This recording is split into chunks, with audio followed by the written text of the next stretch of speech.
Olá, tudo bem? Vamos começar mais um estudo do livro Céu e Inferno, agora no caso, nos analisando os casos dos espíritos suicidas. Estamos no segundo caso, que é o pai e o con, con- conscrito. E se você não viu os outros casos dos espíritos arrependidos, endurecidos, expiação terrestre, sofredores, está aqui a chamadinha no card. Ah, vamos, antes de começar, lembrar que tanto esse pai quanto esse filho são espíritos que estão encarnados ou desencarnados em algum lugar e pedimos a Deus que os abençoe, que eles possam já estar mais tranquilos, equilibrados, mais pacificados, né, no caminho da sua regeneração, que Deus os abençoe onde quer que eles estejam, assim como a todos nós que agora nos reunimos, a você, a sua casa, a sua família, a todas as pessoas que conosco nessa hora se voltam para o estudo do Evangelho e das coisas de Deus. Vamos começar então aqui esse caso. Vou botar aqui na tela o pai e o conscrito. Conscrito, não sei exatamente como se fala essa palavra. Até vamos ver aqui se tem uma tradução. Alistado, recrutado. Ah, sim. É porque o filho dele vai se alistar nas Forças Armadas, no Exército, no período de guerra. E aí, por isso, a palavra de conscrito, né? Que é alistado. Vamos ver então aqui o relato dele. O que aconteceu nesse caso? No começo da Guerra da Itália, em 1859, um negociante de Paris, pai de família, gozando de estima geral por parte de seus vizinhos, tinha um filho que foi sorteado para o serviço militar. Impossibilitado de eximir de tal serviço, ocorreu-lhe a ideia de suicidar-se, a fim de o isentar do mesmo, como filho único de mulher viúva. Um ano mais tarde, foi evocado na Sociedade de Paris, a pedido de pessoa que o conhecera, desejosa de certificar-se da sua sorte no mundo espiritual. Então, o caso aqui é um caso bem fácil de entender. O filho ia para a guerra, foi chamado, né, para o alistamento militar na época da guerra. O pai, eh, temendo pela sorte do filho, se suicida e assim ele, sendo filho único, né, de uma viúva, teria que ficar com ela para ajudá-la, né. E então, vamos ver o que aconteceu com ele nessa circunstância. A princípio, ele não leva a cabo a sua vida porque ele está desgostoso da sua vida em particular, né, porque ele está deprimido ou qualquer coisa assim, mas porque ele quer fazer algo em benefício de alguém, e esse é o ponto central. Vamos ver então o que acontece com ele, uma vez que ele toma essa atitude com um propósito, que seria um propósito benevolente, né, um propósito de fazer o bem. Então, primeira pergunta a São Luís: podereis dizer-nos se é possível evocar o espírito a que vimos de nos referir? Sim, ele ganhará com isso porque ficará mais aliviado. A gente já viu aqui nos casos anteriores de que a presença dos espíritos sofredores nas reuniões espíritas traz um alívio para esses espíritos, a possibilidade de falar, de se manifestar e principalmente de estar naquele ambiente, né, com aqueles espíritos ali que estão o protegendo e num certo sentido, organizando o próprio trabalho mediúnico, né. Então foi feita a evocação. E a resposta foi: "Ó, obrigado, sofro muito, mas é justo. Mas é justo, contudo ele me perdoará". E aí tem uma anotação de Kardec: "O espírito escreve com grande dificuldade, os caracteres são irregulares e mal formados. Depois da palavra mais, ele para e procurando em vão escrever, apenas consegue fazer alguns traços indecifráveis e pontos. É evidente que foi a palavra Deus que ele não conseguiu escrever. Então, na hora que ele diz, sofro muito mais, é porque ele, né, é, queria falar, mas Deus é justo. E ele não consegue falar a palavra Deus. Então, há uma nova pergunta, né? Pergunta 2. Tende a bondade de preencher a lacuna com a palavra que deixaste de escrever. E a resposta dele: sou indigno de escrevê-la. A pergunta 3. Dissestes que sofreis. Compreendeis que fizeste muito mal em vos suicidar. Mas o motivo que vos acarretou esse ato não provocou qualquer indulgência, né? No caso, a benevolência dele em relação à situação do filho. E a resposta: a punição será menos longa, mas nem por isso a ação deixará de ser má. Então, há claramente a ideia de que colocar fim à própria vida é sempre um ato mal, errado, equivocado, a gente não deve fazê-lo, e pronto, é esse o ponto, né. Quer dizer, o fato dele ter agido de uma forma benevolente, que eu estou usando aqui essa palavra para caracterizar, né, uma boa intenção, não exime, dos resultados que isso provoca nele mesmo. No entanto, esse resultado será um pouco menos longo, que é esse o termo que ele usa, né, quer dizer, porque, ah, por conta da sua intenção inicial. Podereis descrever-nos essa punição? É a pergunta 4. E a resposta: sofro duplamente, na alma e no corpo, e sofro nesse último, conquanto não o possua, como sofre operado a falta de um membro amputado. Então aqui está um bom exemplo que a gente pode utilizar sempre que a gente for se referir às consequências que, às vezes, as viciações, né, operam nas pessoas no mundo espiritual. É como se você perdesse uma perna, mas sente coçar a perna, né? Ora, você não tem mais ela, ele não tem mais o corpo, mas é como se ele sentisse a reminiscência daquilo que ele fez no seu corpo espiritual, né? Eh, e, além disso, a questão moral, né? Então ele sofre moralmente e ele sofre as reminiscências da sua ação no corpo, como se ele ainda tivesse o corpo e ele ainda sofresse materialmente, mas ele não sofre materialmente. É só a reminiscência da consequência desse ato. Vamos lá então para questão 5. A realização do vosso suicídio teve por causa unicamente a isenção do vosso filho ou concorreram para ele outras razões? É claro que a história do filho foi, vamos dizer assim, a razão discursiva, né, o que que ele alega que foi a razão do suicídio. Mas a pergunta quer saber se havia outras razões, outras questões íntimas que ele não apresentou para ninguém, mas que de fato o motivaram também, associado à história do filho, a que ele acabasse dando cabo à própria vida. Então a resposta dele é: fui completamente inspirado pelo amor paterno, porém mal inspirado. Em atenção a isso, minha pena será abreviada.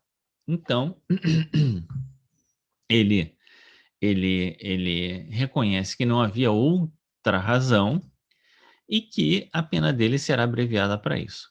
É curioso observar que ele sabe de tudo isso, inclusive que a pena dele será abreviada, diferente de outros espíritos que às vezes não veem o termo do seu sofrimento, né? Não sabem quando aquilo vai acabar. Ele sabe que vai acabar, que não vai ser tão longo assim. Isso certamente é por influência ou por inspiração ou pela mesma intervenção, né, de alguém, de algum espírito, né, que está ali do lado dele dizendo: "Olha, aguenta firme que daqui a pouco passa", né. Ou que já falou para ele, porque ele não saberia isso sozinho. Então alguém, ele já demonstra uma abertura para perceber algo para além do seu próprio sofrimento. Porque quando o espírito não consegue ter essa abertura, ele acha que o sofrimento não vai acabar nunca. Pergunta 6: Podeis precisar a adoração dos vossos padecimentos? Ele já estava há 1 ano no mundo espiritual, né, ele já estava sofrendo há 1 ano. E a resposta: Não lhes entrevejo o termo, mas tenho a certeza de que ele existe, o que é um alívio para mim. Então ele de fato não consegue saber quando, ninguém disse para ele exatamente quando seria, mas ele sabe que vai ter um fim. E essa certeza de que vai ter um fim já traz um certo bálsamo para o espírito, porque eh, ele já vive com essa esperança ou com essa certeza, né? Diferente daquele que não apenas não vê o termo do seu sofrimento, como também não tem certeza se o sofrimento vai passar. Ele sabe que vai passar, né? Questão 7. Há pouco não vos foi possível escrever a palavra Deus, e no entanto temos visto espíritos muito sofredores fazê-lo. Será isso uma consequência da vossa punição? Minha resposta: poderei fazê-lo com grandes esforços de arrependimento. Então ele já está no início desse processo de arrependimento espiritual, né? Questão 8, então. Podeis então fazer esses esforços para escrevê-lo, porque estamos certos de que sereis aliviado. O espírito acabou por traçar essa frase com caracteres grossos, irregulares e trêmulos, dizendo: Deus é muito bom. Então o espírito fez um esforço para escrever e escreveu, né? Item 9. Estamos satisfeitos pela boa vontade com que correspondestes à nossa evocação e vamos pedir a Deus para que estenda sobre vós a sua misericórdia. E a resposta dele foi: sim, obrigado. Então agora os médios passam a se dirigir a São Luís, né? São Luís é um espírito que há várias questões no Livro dos Espíritos respondidas por São Luís e mensagens também no Evangelho segundo o Espiritismo atribuídas a São Luís, o que mostra um protagonismo dele muito grande à frente do processo de codificação, e aqui claramente ele vem coordenando, né? Ele coordenou os trabalhos, assim, a gente diz que ele coordenou pelo protagonismo dele, né? Em responder às perguntas, em estar sempre presente, eh, sempre aparecendo, né, em muitas das manifestações aqui do céu e inferno. Mas vamos lá então, as perguntas a São Luís. Podeis ministrar-vos a vossa apreciação sobre esse suicídio? E a resposta então de São Luís agora. Esse espírito sofre justamente pois lhe faltou confiança em Deus, falta que é punível. Então, a confiança em Deus é um elemento que, se nós não temos, nós vamos nos ressentir disso em algum momento, né? A ideia de punição é a ideia de que a gente vai sofrer por não ter, né? Não que a gente vai ser punido no sentido de agora viu, vou te punir, mas a gente vai se ressentir em algum momento por causa disso. A punição seria maior e mais duradoura se não houver como atenuante um motivo louvável de evitar que o filho se expusesse à morte na guerra. Então havia por trás de tudo um pai preocupado, um pai dedicado, um pai, né, que zeloso, né, que prefere o sacrifício próprio ao sofrimento do filho. Mas aí é que entra exatamente a falta de confiança em Deus. Vamos ver o comentário. São Luís vai continuar esclarecendo esse ponto. Deus, que é justo e vê o fundo dos corações, não pune senão de acordo com as suas obras. Muito bem, então é só dizer que é proporcional, né? Mas aqui, então, não é São Luís, vai ser Kardec que vai, então, arrematar aí a explicação sobre esse caso. Vamos ver aqui a explicação de Kardec, que são observações que tem ao final dessa mensagem. À primeira vista, como um ato de abnegação, esse suicídio poder-se-ia considerar desculpável. Efetivamente assim é, mas não de modo absoluto. E aqui o parênteses, né? Por conta da falta de confiança em Deus, como São Luís havia dito. A esse homem faltou a confiança em Deus, como disse o Espírito São Luís. E eu acabei de repetir o que estava escrito aqui, né? A sua ação talvez tenha impedido a realização dos destinos do filho. Ademais, ele não tinha certeza de que ele sucumbiria na guerra e a carreira militar talvez lhe fosse ocasião de adiantar-se. Esse aqui é o ponto importante da gente entender do que aconteceu. Provavelmente, né, como ninguém sofre e ninguém passa por uma situação que está fora do cabimento da lei de Deus, principalmente uma ação dessa, que a pessoa é simplesmente convocada, né? Primeiro, o pai não tinha certeza de que o filho sucumbiria. Então, há uma falta de confiança na bondade e na justiça de Deus. Se ele acabasse sucumbindo, né, ele estava ali fazendo algo pelo país, ele não estava se entregando à morte, né, ele estava indo lutar. A gente pode discutir se o que vale na questão da guerra e tal, mas a gente sabe que nesses contextos não há muito o que fazer. Talvez ele pudesse fugir e tal, mas não é esse o caso, né? Ah, esse é um ponto. Então, ele não teria certeza se sucumbiria ou não na guerra. E tem algumas questões dos livros dos espíritos que eu vou botar aqui embaixo, né? Que agora eu não sei assim exatamente de cabeça quais são, mas que diz exatamente isso. Às vezes você se expõe ao perigo de morte para salvar uma outra pessoa, e não a morte, né? Mas o perigo de morte, quer dizer, você sabe que você corre o risco de morrer, e você se expõe a esse perigo para salvar uma outra pessoa. E a resposta vem que isso é algo louvável, porque nada garante que você vai morrer, que se não for o seu momento, isso não vai acontecer, né?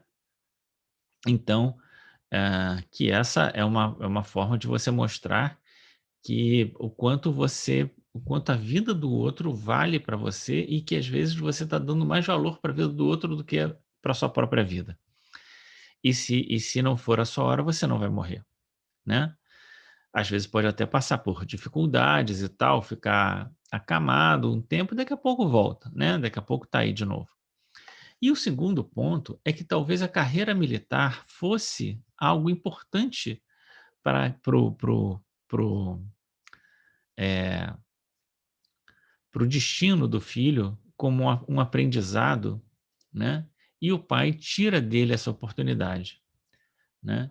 Então, na verdade, ele não compreende que a convocação do filho para a guerra era parte de um processo que talvez fosse muito importante para o filho, como aprendizado, não de matar ou morrer, mas de disciplina, de enfrentar situações difíceis, enfim, de uma série de questões que lhe seria ensejado com essa experiência. E nada garante que, por exemplo, ele não ficasse doente na véspera, sei lá, de uma batalha, acabasse não indo para a batalha. Quando a, a, a, o espírito, né, ele tem que passar por aquela situação, bom, o pai pode ter interferido aqui, mas em algum outro momento algo vai acontecer na vida dessa pessoa, né, desse espírito. Vamos continuar então aqui a, a mensagem. A intenção era boa, e isso lhe atenua um mal provocado e merece indulgência. Mas o mal é sempre o mal, aquilo que a gente já havia comentado. e se não fora, poder-se-ia ser escudado no raciocínio. Peraí, como é que é? Ficou errado aqui. Vou ler de novo. Mas o mal é sempre o mal. E se não fora, poder-se-ia, escudado no raciocínio, desculpar todos os crimes e até matar a pretexto de prestar serviços. Né? Então, a gente poderia usar qualquer argumento aparentemente benévolo ou positivo para fazer qualquer barbaridade. Não é esse o sentido, né? A mãe que mata o filho, crente de o enviar ao céu, seria menos culpada por tê-lo feito com boa intenção?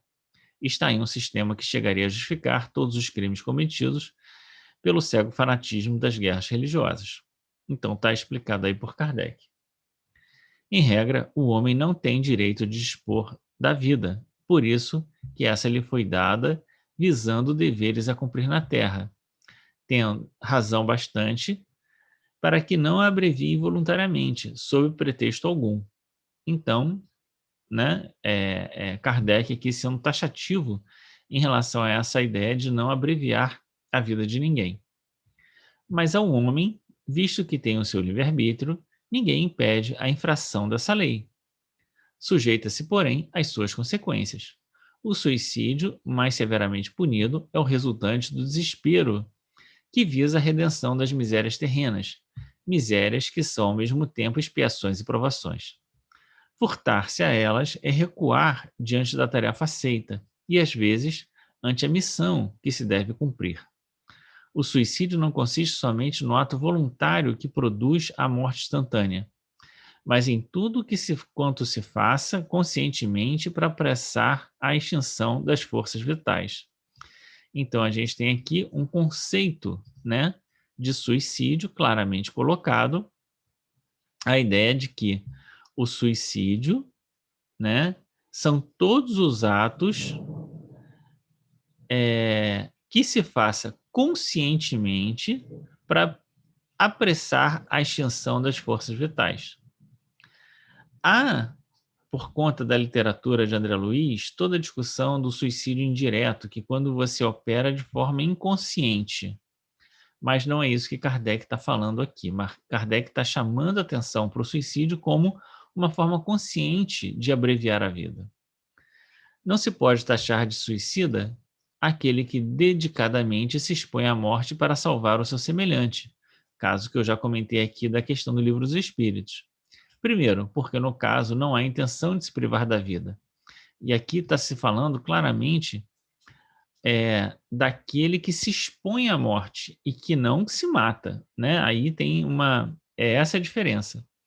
Então, primeiro, porque no caso não há intenção de se privar da vida, e no segundo, porque não há perigo no qual a providência não nos possa subtrair quando a hora da morte, né, não nos seja chegada.